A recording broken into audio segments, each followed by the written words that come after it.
नमस्कार दोस्तों, आज मैं आपको एकादशी पारण पर सुनी जाने वाली तुलसी माता की कहानी सुनाने जा रही हूँ। प्रेम से बोलिए तुलसी माता की जय हो, विष्णु भगवान की जय हो। भगवती तुलसी मूल प्रकृति की प्रधान अंश हैं। प्रारंभ में वे गोलोक में तुलसी नाम की गोपी थीं। भगवान के चरणों में उनका अतिशय प्रेम था। रासलीला में उनकी श्री कृष्ण के प्रति अनुरक्ति देखकर राधा जी ने कुपित होकर उन्हें मानव योनि में जन्म लेने का श्राप दे दिया। इससे वे भारतवर्ष में राजा धर्मध्वज की पुत्री हुईं। गोलोक में सुदामा नाम का एक गोप था। भगवान श्री कृष्ण का मुख्य पार्षद था। उसे भी किसी कारण से क्रोधित होकर राधा जी ने दानव योनि में जन्म लेने का श्राप दे दिया। उनके श्राप से अगले जन्म में वह सुदामा शंखचूड़ दानव बना। ब्रह्मा जी की प्रेरणा से भगवती तुलसी का शंखचूड़ दानव से गंधर्व विवाह संपन्न हुआ। ब्रह्मा जी का वरदान प्राप्त कर उस दानव राज ने अपने पराक्रम द्वारा देवताओं को स्वर्गलोक से निष्कासित कर उस पर अपना अधिकार जमा लिया। देवगण एकत्र होकर भगवान विष्णु के शरण में गए। भगवान विष्णु ने देवताओं को शंखचूड़ के जन्म एवं वरदान आदि की सब कथा सुनाई तथा उसके मृत्यु का उपाय बताते हुए उसे मारने के लिए भगवान शंकर को एक त्रिशूल प्रदान किया तथा यह भी बताया कि तुलसी का सतीत्व नष्ट होने पर ही उसकी मृत्यु संभव हो सकेगी। इसका भी आश्वासन भगवान विष्णु ने देवताओं को दिया। अपने कहे अनुसार भगवान विष्णु ने छल पूर्वक तुलसी का सतीत्व नष्ट कर दिया। उधर भगवान शंकर ने त्रिशूल द्वारा शंखचूड़ का वध कर डाला। पतिव्रता तुलसी को भगवान के द्वारा छल पूर्वक अपना सतीत्व नष्ट करने की जानकारी हुई तो अत्यंत शोक होकर उसने भगवान को पाषाण होने का श्राप दे दिया। तुलसी की कारुणिक अवस्था देखकर उसे समझाते हुए भगवान ने कहा, हे भद्रे, तुमने मेरे लिए बहुत समय तक तपस्या की है। साथ ही इस शंखचूड़ ने भी तुम्हारे लिए दीर्घ समय तक तपस्या की थी। तुम्हें पत्नी रूप में प्राप्त करने के बाद अंत में वह गोलोक चला गया। अब मैं तुम्हें तुम्हारी तपस्या का फल प्रदान करना उचित समझता हूँ। तुम्हारा यह शरीर गंडकी नदी के रूप में प्रसिद्ध होगा। तुम्हारा केश समूह पूरे वृक्ष के रूप में प्रकट होगा जो तुलसी नाम से प्रसिद्ध होगा। देव पूजन में प्रयुक्त होने वाले समस्त पुष्पों और पत्तों में तुलसी की प्रधानता होगी। सभी लोकों में निरंतर तुम मेरे सानिध्य में रहोगी। मैं भी तुम्हारे श्राप से पाषाण बनकर गंडकी नदी के तट के समीप निवास करूंगा। चारों वेदों को पढ़ने तथा तपस्या करने से जो पुण्य प्राप्त होगा वह पुण्य शालिग्राम शिला के पूजन से सुलभ हो जाएगा। उसी समय तुलसी के शरीर से गंडकी नदी उत्पन्न हुई और भगवान श्री हरि उसी के तट पर मनुष्यों के लिए पुण्य फल देने वाले शालिग्राम बन गए। ब्रह्मा जी कहते हैं कि यदि तुलसी के आधे पत्ते से भी प्रतिदिन भक्ति पूर्वक भगवान की पूजा की जाए तो भी वे स्वयं आकर दर्शन देते हैं। अपनी लगाई हुई तुलसी जितना ही अपने मूल का विस्तार करती है उतने ही सहस्त्र युगों तक मनुष्य ब्रह्मलोक में प्रतिष्ठित रहता है। यदि कोई तुलसी को संयुक्त जल से स्नान कराता है तो वह सब पापों से मुक्त हो भगवान विष्णु के लोक में आनंद का अनुभव करता है। जो व्यक्ति तुलसी का संग्रह करता है और लगातार तुलसी वन तैयार करता रहता है वह उतने ही पाप मुक्त हो ब्रह्म भाव को प्राप्त होता है। जिसके घर में तुलसी का बगीचा विद्यमान है उसका वह घर तीर्थ के समान है। वहाँ यमराज के दूत नहीं जाते। तुलसी वन सब पापों को नष्ट करने वाला पुण्यमय कामनाओं को देने वाला है। जो श्रेष्ठ मानव तुलसी का बगीचा लगाते हैं वे यमराज को नहीं देखते। जो मनुष्य तुलसी माला धारण करते हैं पाप उनके शरीर का स्पर्श नहीं करता है। जहाँ तुलसी वन की छाया होती है वहीं पितरों की तृप्ति के लिए श्राद्ध करना चाहिए। जो प्रतिदिन आदर पूर्वक तुलसी की महिमा सुनता है वह सब पापों से मुक्त होकर विष्णु लोक को जाता है। प्रेम से बोलिए तुलसी माता की जय हो। एक समय की बात है, एक गांव में एक भाई बहन रहते थे। बहन बाल विधवा थी। बहन नित्य नियम निभाती थी, धार्मिक विचारों वाली थी, हमेशा पूजा पाठ भजन से अपना समय बिताती थी। नित्य नियम से तुलसी सींचती और तुलसी माता की कहानी सुना करती थी। इस बात से भाई की पत्नी को बहुत गुस्सा आता। एक दिन उसने तुलसी माता का पौधा उखाड़कर घर के बाहर फेंक दिया और ताने मारने लगी। बहन से भाभी के ताने सहन नहीं हुए। वह अपना तुलसी का गमला उठाकर गांव के बाहर चली गई। भाई जब घर आया तो बहन को घर पर नहीं देखकर अपने पत्नी से पूछा, बहन कहाँ गई है? तो भाभी ने कहा, तुम तो घर में रहते नहीं हो, बाहर चले जाते हो, और तुम्हारी बहन तो कुलछनी है, पता नहीं कहाँ कहाँ फिरती रहती है। भाई को बड़ा क्रोध आया। सुबह से शाम हो गई और बहन का पता नहीं चला। इधर बहन जंगल में जा रही थी, उसे कुछ भी नजर नहीं आ रहा था। वह एक पेड़ की छाया में बैठ गई और वहाँ बैठी बैठी रोने लगी। हे तुलसी माता, मैंने कभी भी कोई अधर्म का काम नहीं किया, आप ही साक्षी हो, आप मेरी रक्षा करना। तुलसी माता एक बुढ़िया का रूप धर के आई और उस लड़की से बोली, बेटी तुम यहाँ क्या कर रही हो? तो उसने सारी बात बताई। वह कहने लगी, नित्य नियम निभाए बिना मैं नहीं रह सकती। तब बुढ़िया माई माया से एक धर्म नगरी बनाई, जिनका नाम धर्म नगरी रखा।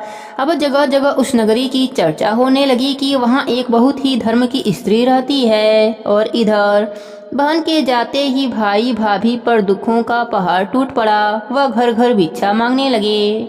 एक दिन उन्हें पता चला कि धर्म नगरी में एक बहुत ही धार्मिक महिला रहती है। वह बहुत दान पुण्य करती है, गरीबों की मदद करती है। तो वह दोनों भी उस नगरी में गए। जब नगर में गए और उस स्त्री की बड़ाई सुनी तो उसकी भाभी को याद आया कि मेरी ननद भी ऐसे ही पूजा पाठ नित्य नियम निभाती थी, परंतु मैंने ही उसे घर से बाहर निकाल दिया। एक दिन दोनों भिक्षा लेने के लिए बहन के द्वार पर पहुंचे तो बहन तो देखते ही पहचान गई, परंतु भाभी अपने ननद को नहीं पहचान पाई, क्योंकि वह तो पूरे ठाट बाट से रहती थी। तब भाभी की आंखों में पानी भर आया तो उसने पूछा, आप क्यों रो रही हैं? भिक्षा कम हो तो और ले जाओ, या कोई और तकलीफ हो तो बोलो, मैं तुम्हारी क्या सहायता कर सकती हूँ। तब भाभी और जोर जोर से रोने लगी और पैरों में गिर पड़ी और माफी मांगने लगी। तब वह बोली, आप लोग कौन हैं? तब वह बोली, ननद बाई सा, मुझे क्षमा कर दो, परंतु आपकी आवाज से मैं तो आपको पहचान गई। मैंने आपको बहुत बुरा भला कहा है और आपके तुलसी जी को भी उखाड़कर फेंक दिया है। अब भाई को सारी बात पता चल गया कि यह हमारी दशा क्यों हो गई। वह अपने पत्नी को डंडा से मारने लगा। तब बहन बोली, इनसे गलती हो गई है, इन्हें क्षमा कर दो। मेरी तो तुलसी माता ने बहुत रक्षा करी है, यह सब उन्हीं का दिया हुआ है। तब उसने तुलसी माता से प्रार्थना करी, हे माता, जो मेरे भाग्य में हो वह मुझे दे दीजिए और अपनी माया नगरी समेट लीजिए। तुलसी माता प्रसन्न हुई, उसे खूब अन्य धन दिया और अपनी माया नगरी को समेट लिया। अब भाई अपने बहन को लेकर अपने घर आ गया। अब उसका घर अन्य धन से भर गया और सब खुशी खुशी से साथ में रहने लगे। अब ननद और भाभी मिलकर तुलसी सींचते और तुलसी माता की कथा कहानी कहते और सुनते थे। तुलसी माता की कृपा से उनको इहलोक पर सुखों की प्राप्ति हुई और मरने के बाद स्वर्गलोक का सुख मिला। हे तुलसी माता, जैसे आपने ननद भाभी पर अपनी कृपा करी, वैसे ही अपने सभी भक्तों पर अपनी कृपा बनाए रखना। कहानी अधूरी हो तो पूरी करना, पूरी हो तो मान रखना।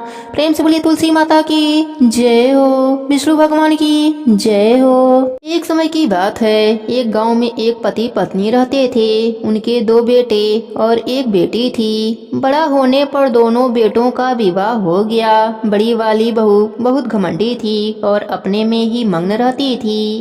सास ससुर का बिल्कुल भी सेवा नहीं करती थी।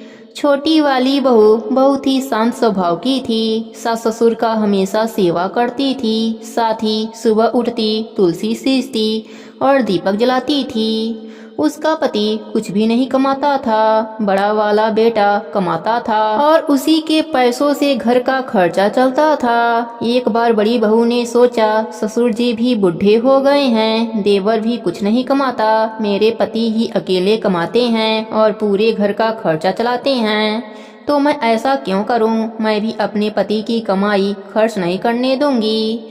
बड़ी बहू अपने सास ससुर से कहने लगी, मैं अलग रहना चाहती हूँ, देवर जी भी नहीं कमाते और आप भी बूढ़े हो गए हैं, मेरे पति की कमाई से ही पूरे घर का खर्चा चलता है, इसलिए मैं अलग रहना चाहती हूँ। बड़ी बहू ने घर का बंटवारा करा दिया। घर का जो भी अच्छा सामान था वह अपने हिस्से में ले लिया और जो भी टूटा फूटा सामान था वह छोटी बहू के हिस्से में दे दिया।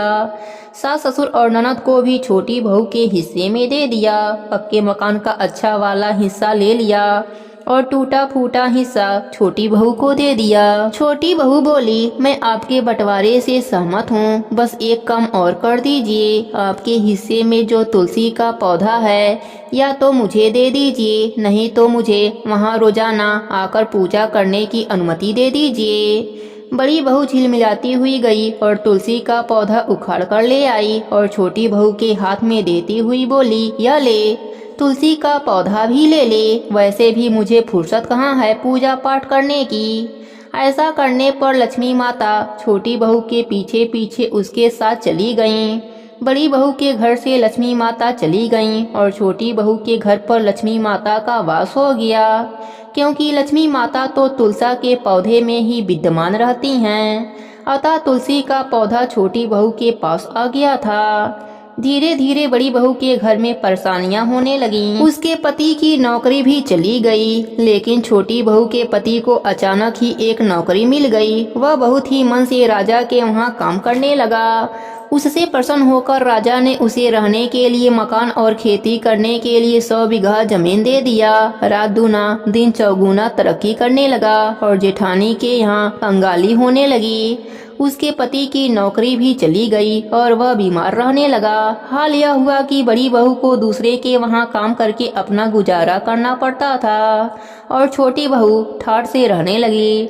अपने सास ससुर की सेवा करती, सुबह शाम तुलसी माता की पूजा करती, दीपक जलाती और वहीं बैठकर कथा कहानी सुनती थी। इस प्रकार तुलसी माता की कृपा से छोटी बहू धरती लोक पर सुखों को भोगा और मरने के बाद वैकुंठ लोक का वास मिला। हे तुलसी माता, जैसे आपने छोटी बहू पर अपनी कृपा करी, वैसे ही अपने सभी भक्तों पर करना। सबके व्रत को पूर्ण करना। कहानी अधूरी हो तो पूरी करना, पूरी हो तो मान रखना। प्रेम से बोलिए तुलसी माता की जय हो, विष्णु भगवान की जय हो। एक समय की बात है, एक गांव में एक ब्राह्मण और ब्राह्मणी रहते थे। उनके कोई भी संतान न थी। ब्राह्मण नित नियम से सुबह नदी में स्नान करने जाता था और घर आकर पूजा पाठ करता था। एक दिन ब्राह्मण नदी स्नान करने के बाद जाने लगा तो पीछे से किसी ने आवाज दी, बाबा मैं भी आऊं। उस ब्राह्मण ने पीछे मुड़कर देखा पर वहाँ कोई नहीं था। फिर से चला तो फिर से आवाज आई, बाबा मैं भी चलूं। ब्राह्मण ने सोचा कोई दिखाई तो देता नहीं, कौन बुला रहा है। फिर ब्राह्मण ने कहा, भूत प्रेत हो तो मत आना, कोई देव हो तो आना। इतने में एक छोटी सी कन्या आई और बोली, बाबा मैं भी आपके घर आऊंगी। ब्राह्मण ने अंगुली पकड़ाई और उसे घर लेकर आ गया। घर आने पर उसकी स्त्री बोली, यह कन्या किसकी है? वह कन्या बोली, माँ मैं तेरी हूँ। ब्राह्मणी ने ब्राह्मण से पूछा, क्या बात है? ब्राह्मण ने सारी बात बताई। उन दोनों ने उसे बेटी कहकर पुकारा। वह दोनों पति पत्नी बहुत खुश हुए और बोले, इसका क्या नाम रखें? ब्राह्मण बोला, इसका नाम तुलसी रख देते हैं, यह हमारे आंगन की तुलसी है। अब तुलसी खेलने कूदने लगी। माता पिता भी उसे बड़ा प्रेम करते थे। वह बड़ी हुई तो माता पिता उसकी शादी की चिंता करने लगे। तब तुलसी बोली, मेरी चिंता आप मत करो, मुझे तो स्वयं भगवान श्री हरि लेने आएंगे। आप लोग तैयारियां करो। शादी का मुहूर्त निकला। कार्तिक शुक्ल एकादशी के दिन तुलसी जी का विवाह शालिग्राम जी के साथ हो गया। जब तुलसी जाने लगी, उनके माता पिता रोने लगे, बेटी हम तुम्हें कहाँ लेने आएंगे? तब तुलसी ने कहा, माता पिता आप मेरी चिंता मत करना, मेरा ससुराल द्वारिका धाम है। आप जब याद करोगे तो मैं आ जाऊंगी। आप अपने आंगन में तुलसी लगाना, उससे मन को शांति मिलेगी।